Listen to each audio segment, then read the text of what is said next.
ప్రరవే మలుపు రెండు సంస్థలు, ప్రరవే ప్రచురణ సంస్థ, ప్రజాస్వామిక రచయితల వేదిక రెండు కలిపి ఈరోజు ఆవిష్కరించబోతున్న ద్రవిడ పుస్తకం.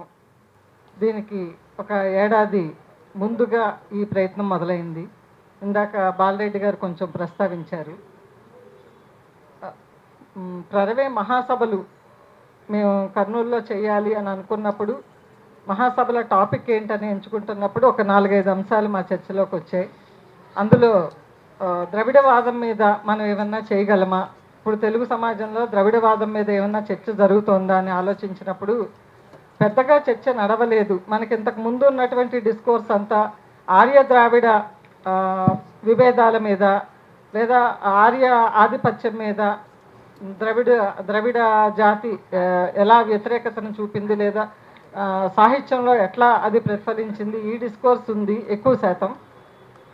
కాంటెంపరీగా ద్రవిడ అనే పదం చుట్టూ కొత్తగా ఇప్పుడు మళ్ళీ రాజకీయం అనేటువంటిది మొదలైంది.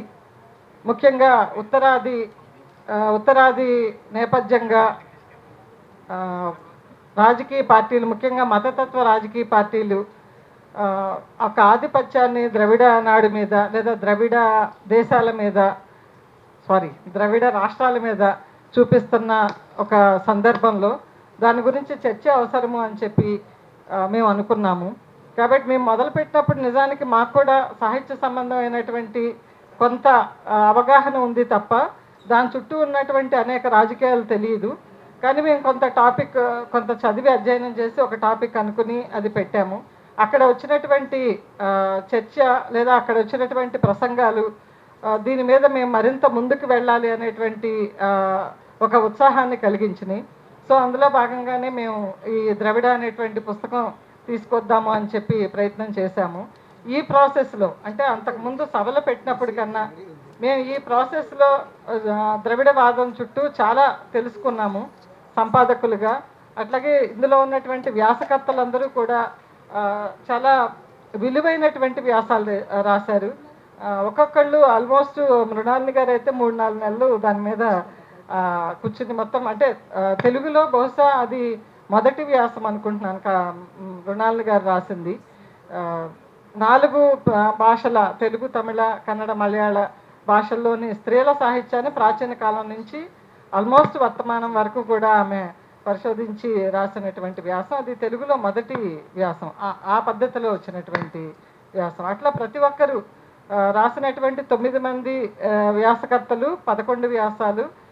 దేనికది ఒక విభిన్నమైనటువంటి ద్రవిడవాదం చుట్టూ ఉండేటువంటి అనేక అంశాలని తెలియజెప్పినటువంటి సంకలనం ఇది. నాకు తెలిసి ఇటువంటి సంకలన ప్రయత్నం రీసెంట్ సమయాల్లో ఇది మొదటిదని నాకు అనిపిస్తుంది.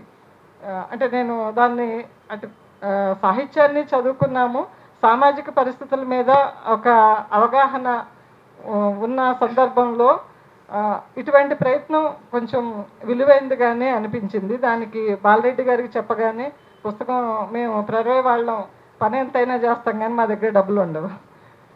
సో మలుపు అంటే మేమే సొంతంగా ప్రచురించుకుని మేమే సొంతంగా దాన్ని నలుగురిలోకి తీసుకువెళ్ళడం అనేటువంటిది మాకు కొంచెం కష్టం.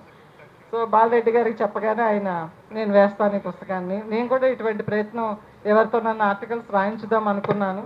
సరే మీరు ఆ ప్రయత్నం చేస్తున్నారు కాబట్టి వేద్దామని చెప్పి అన్నారు. సో ప్రధానంగా ఈ పుస్తకం దేనిని చర్చకి పెట్టాలి అని అనుకున్నాం. ఈ పుస్తకం లక్ష్యంగా మేమేమనుకున్నామంటే, ఇందులో వేణుగోపాల్ గారు, కె శ్రీనివాస్ గారు రాసినటువంటి వ్యాసాలు కొంచెం ఒక ప్రశ్నని, అంటే ద్రవిడవాదానికి ఉండేటువంటి ద్రవిడవాదం అనేటువంటిది ఒక పొలిటికల్గా ముందుకు వెళ్ళాలంటే దాని చుట్టూ ఉండేటువంటి పరిమితులు ఏంటి, అవకాశాలు ఏంటి అనేటువంటి దాన్ని చర్చించిన వ్యాసాలు. అట్లా కల్లూరి భాస్కరం గారు అయితే అసలు ద్రవిడవాదం అని ఒక ప్రత్యేకంగా రావాల్సిన అవసరం లేదు, వేరే ప్రజాస్వామిక ఉద్యమం రావాలని భాస్కరం గారు చెప్పారు. సో వాటికి ఉండేటువంటి పరిధులు ఎట్లా ఉన్నాయి.